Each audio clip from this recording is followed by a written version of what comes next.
We're now going to do the assembly of the train with the train track. So we bring in a new, and it's going to be an assembly.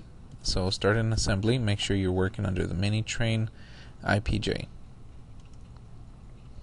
Okay, we're going to place in our parts. We should have already done the train assembly and the straight track. So I'm going to hold the control key so we can multiple select, and now I'm going to click on open. Okay, right click done, or just press escape. Now it looks like the train is not grounded and the track is. I'm going to go ahead and ground the train since this is the orientation that I wanted it in. So right click, ground on the train. So now this one has a little thumbtack, and I'm going to unground the straight track. Okay, now that I have ungrounded the straight track, I can move it. I can press the letter G to rotate the figure individually. Okay, and I'm just going to set it just somewhere near so that I can start doing my constraints. Okay, I'm going to flush this right side to the side of the track. So flush the side of the train to the side of the track. Okay, let's go ahead and look at this from the front view. And obviously this is flushed, but if the track is 3.4 wide and the train is 2 inches wide, we have to find the difference between the two, which is 1.4.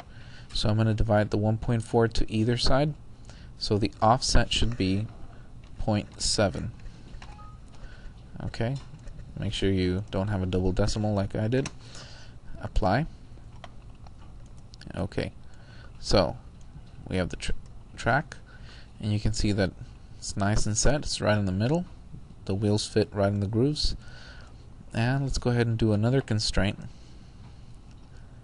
Let's do a mate constraint, and we're going to go ahead and select top of the track to the bottom of the train. So it's the top of the track to the bottom of the train, and we need to offset these two.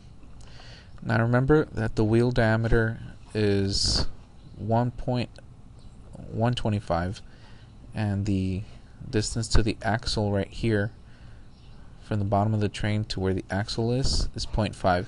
So that gives us a distance of 0.625. So a distance of 0.625 with a difference of the groove right here, which is 0.25, should give us an offset of 0.375.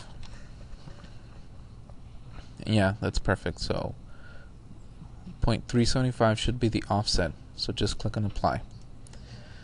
Alright, so now we have our train exactly on our tracks. We can't move the train now, but we can move the track. So what I'm going to do is I'm going to turn the grounded off on the train track, on the train assembly, and I'm going to turn on the ground for the track. So now it looks like the train is moving. Now all of these parts are in one assembly, so the parts are not going to be moving unless you right click on train assembly and turn on the adaptive.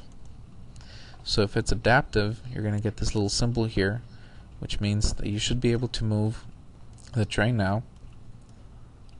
Okay, so let's go ahead and let's do some constraint to the wheel. And this is going to be a motion constraint, so make sure you click on the motion tab under the constraint, and it's not going to be 2 circles or 2 cylinders. It's going to be a rotation translation,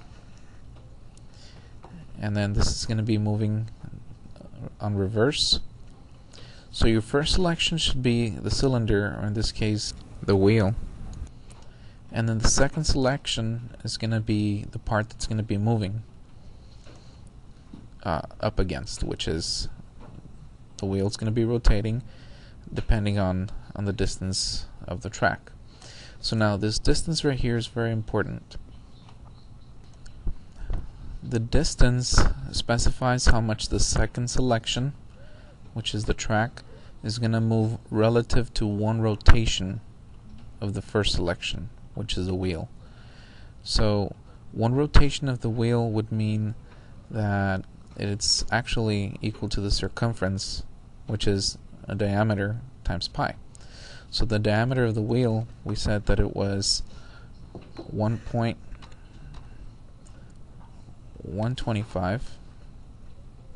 So we'll multiply that times pi, 3.1416 or 159. Click on apply. Okay, we'll go ahead and cancel out of that, and then we'll see if the train is moving smoothly, and it looks like it is. So sometimes we may have a little jitter, but that's okay. So we've just done the straight track assembly with the train. We can go ahead and save this file, and we'll call this train assembly with track. Save your file, click OK, and you're done.